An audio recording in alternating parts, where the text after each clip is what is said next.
after covering both the Indy 500 and Monaco Grand Prix over the same weekend, this is usually the point in the year where I get to sit back, relax, and read all the lovely comments and death threats below these videos. Not in 2024 though, as Alpine are determined to give me extra work by insinuating that they're going to bench Esteban Ocon for the next round of the Formula 1 Championship in Canada.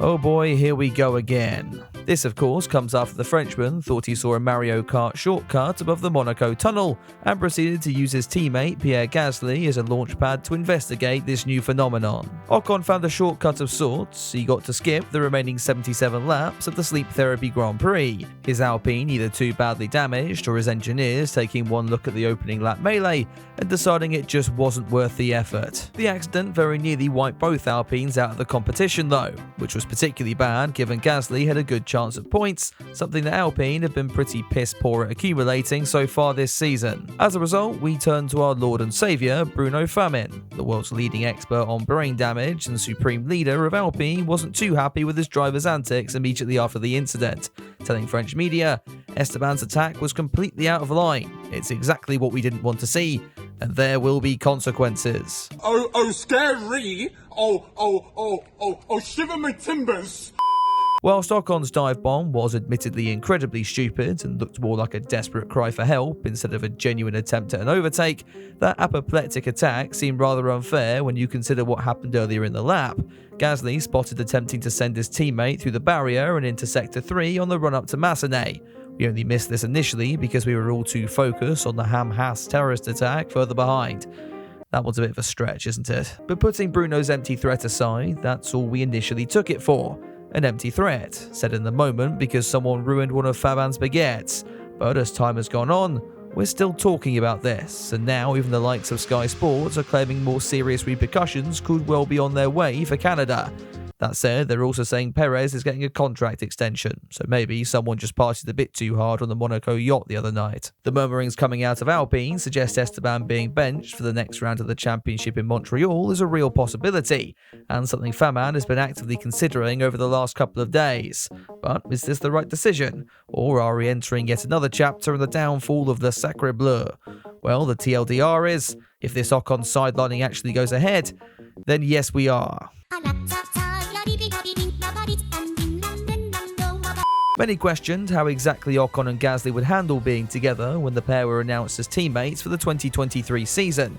Their rivalry in the grassroots of motorsport is well documented, as is their bitter hatred for one another. Gasly joined Alpine following a strong spell with the AlphaTauri outfit and proceeded to establish himself as the dominant Frenchman at his new team, outqualifying Ocon 14-8 over the season in 2023. The races are where things matter, however, and the pair will be much more equal in this regard, tying at 11 apiece, with Gasly narrowly edging out his more experienced teammate in the driver's standings by 4 points come Abu Dhabi. 2024 has been a wildly different story, however. Ocon leads the qualifying battle 6-2 and retains that advantage in the races.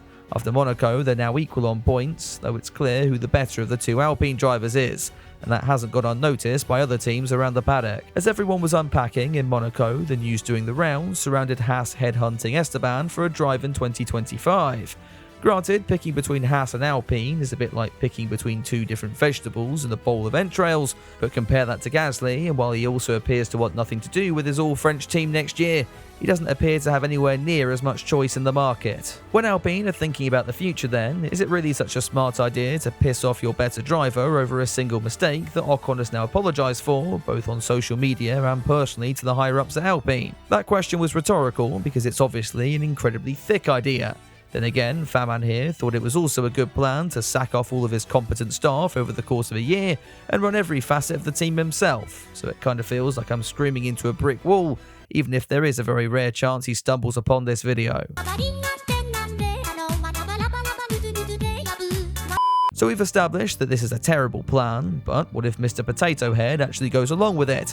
Who would sit alongside Pierre Gasly for the Canadian Grand Prix? The obvious candidate here is of course Jack Doohan. If Faman really is set on casting Ocon to the wind, then you may as well use this opportunity to evaluate your options for the 2025 season, because he for sure isn't staying on now, is he? Jack is coming off a successful, if sometimes inconsistent season in Formula 2, and is the team's current reserve driver. He's also received high praise for his simulator work so far this season, and helping to build the team back up the grid. Granted, that job's a bit easier when you can't fall any lower, but in all seriousness, I think he could be a really strong option and someone who does deserve a shot at the pinnacle of motorsport. Doohan's had some time in a Formula 1 car earlier this year as part of his role as a reserve driver, so could slot quite nicely into that seat. The Aussie is such a good fit, in fact, it makes little sense throwing any other names in there.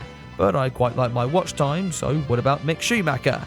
Now just hear me out for a second. The German was being linked to the outfit at the same time as the Ocon-Haas rumours last week, and almost happened a year ago when the team were evaluating replacements for Fernando Alonso/Oscar Piastri. You know what, let's just not get into that again. While an F1 seat never materialised then, Mick did find his way into Alpine's World Endurance programme.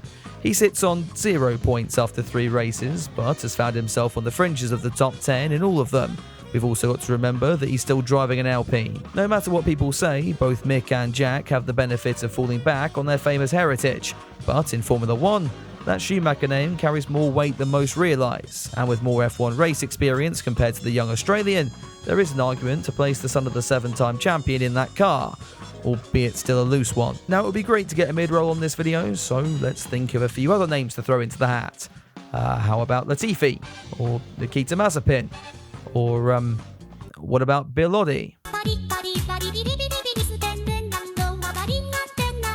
At the end of the day, do I really think Alpine will bench Ocon for Canada? No.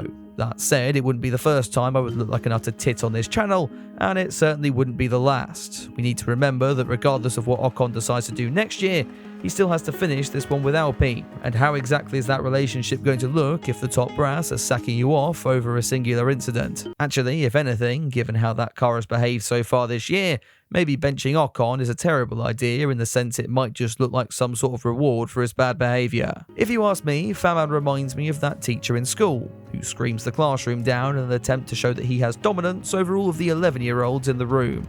In reality, he has no power whatsoever, and the fact that he needs to act like this just acts as further proof to how incapable he is to begin with. Faman took over the team principal role at the Alpine team with very little experience in that area, and while things initially appeared to go his way, that might just have been down to the procedures his predecessors had in place. As he spent longer in the role, the French outfit has just descended further into a pit of irrelevancy, and his latest childish outburst just goes to show how little control he actually holds. That's my rant over though, now over to you in the comments. Do you think Ocon will be benched by Alpine?